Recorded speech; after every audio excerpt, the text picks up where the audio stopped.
උයන පිහන වෙලාවට කෑම රස කරගන්න ඔයාට ප්‍රයෝජනවත් වෙන පුංචි ටිප්ස් කීපයක් තමයි මම මේ කියලා දෙන්න හදන්නේ. මම හිතනවා මේ වීඩියෝ එක ඔයාට ගොඩාක් ප්‍රයෝජනවත් වේවි කියලා. ඉතින් වීඩියෝ එක ඉවර වෙනකම් බලන්න. මස් මාළු ඇඹරැල්ල අඹ වගේ දේවල් උයන වෙලාවට අපි මිරිස් කුඩු කබලේ බෙදලා ගන්නවනේ.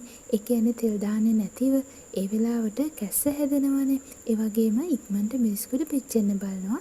මේ දෙකම වළක්ව ගන්න ඔයාට පුළුවන්. මිරිස් කුඩු බදින වෙලාවට මේ මිරිස් කුඩු එකට ලුණු ටිකක් එකතු කරන්න. ලුණු කුඩු ටිකක් එකතු කරලා බැද්දම කැස්සෙන්නෙත් නැහැ. ඒ වගේම මිරිස් කුඩු ටික ඉක්මනට කළු වෙලා යන්නෙත් නැහැ. ගොඩක් දෙනෙක් කරවිල තිත්ත නිසා ව්‍යංජනයක් විදියට කන්න අකමැතිනේ.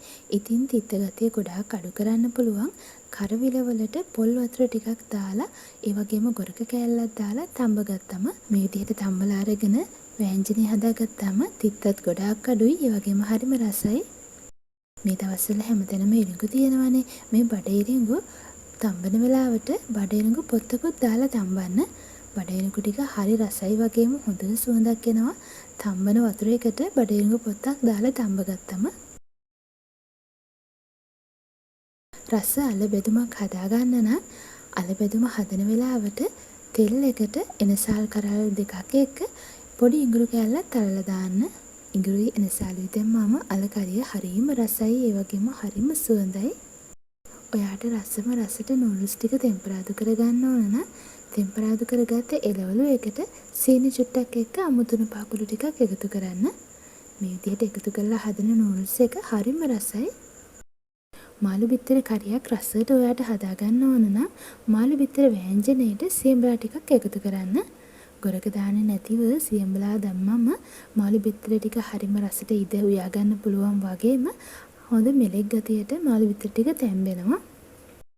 පොලොස් ව්‍යංජනයක් හදාගත්තම පොලොස් කෑලි වල ඇතුලේ රේණු රෝස පාටට ගන්න වගේම හොඳ මෙලෙක් ගතියට පොලොස් ඇඹුල උයා ගන්න නම් පොලොස් ඇඹුල උයා ගද්දී මුරුංගා පොත්තක් එකතු කරන්න පොලොස් ඇඹුලට. කැට කපලා තම්බලා අරගෙන ඔයා හදන අල තෙම්පරාදුව ඉක්මනටම නරක් වෙනව නේද? ඒකට විසඳුමක් විදියට ඔයාට පුළුවන් අල ටික තම්බලා ගැඹුරු තෙලේ බෙදලා ගන්න. ඒ වගේම ලුණු ටිකත් බෙදලා ගන්න ඕනේ. සාමාන්‍යයෙන් තම්බලා හදන අල තෙම්පරාදුවට වැඩිය මේ වගේ ගැඹුරු තෙලේ බෙදලා අරගෙන හදන අල තෙම්පරාදුවක් හරිම රසයි. ඒ වගේම නරක් වෙන්නේ නැතිව ගොඩාක් වෙලාවක් තියාගන්නත් පුළුවන්.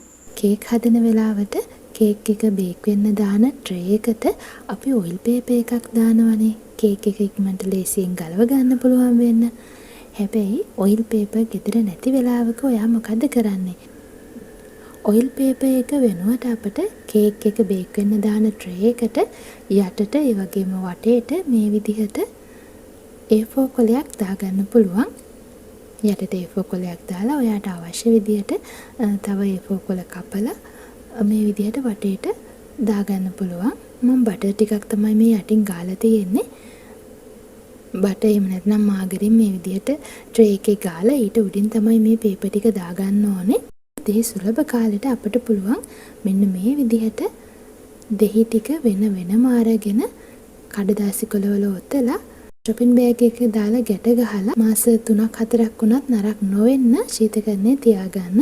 ඒ ටික ඔක්කොම දාලා shopping එකක කට ගැට ගහලා තමයි තියන්න ඕනේ. ශීතකරණයේ සාමාන්‍ය කොටස තමයි මේ විදිහට ඔතාගත්ත දෙහි ටික තියාගන්න ඕනේ.